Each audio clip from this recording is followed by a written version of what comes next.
a ray box can be used to investigate the properties of light.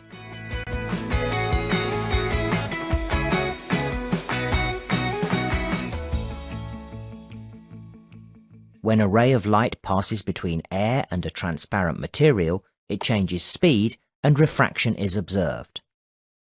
A ray diagram can be constructed. A line is drawn perpendicular to the edge of the block.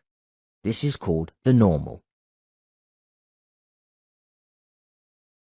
The angle of incidence is identified.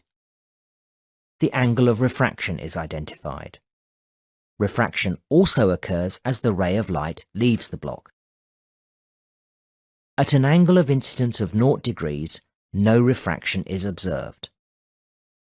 As the angle of incidence increases, the angle of refraction increases. The ray of light slows as it enters the block, so it always changes direction towards the normal.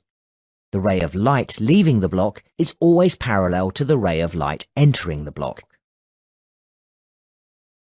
A rectangular block can also be used to determine the refractive index of a transparent material.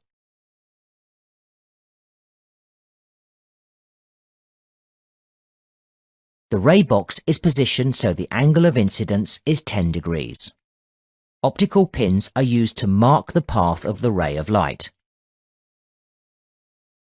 The angle of incidence is increased by intervals of 10 degrees, and the path of the ray of light is marked each time.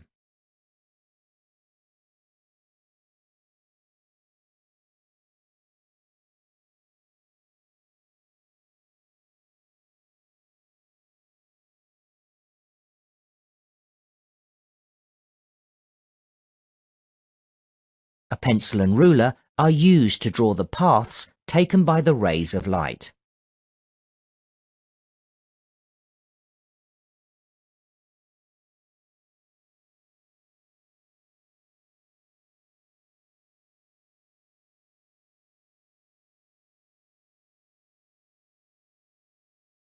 Each angle of refraction is measured using a protractor, and the values are added to a table.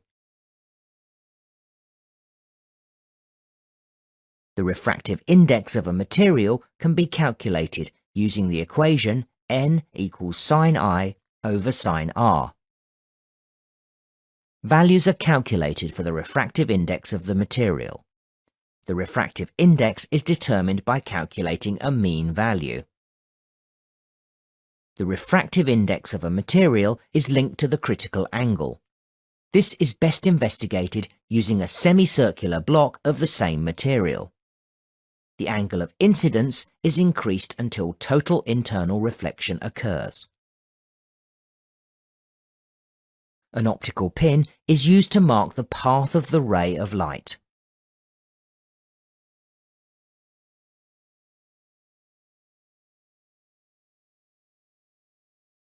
A protractor is used to determine the critical angle.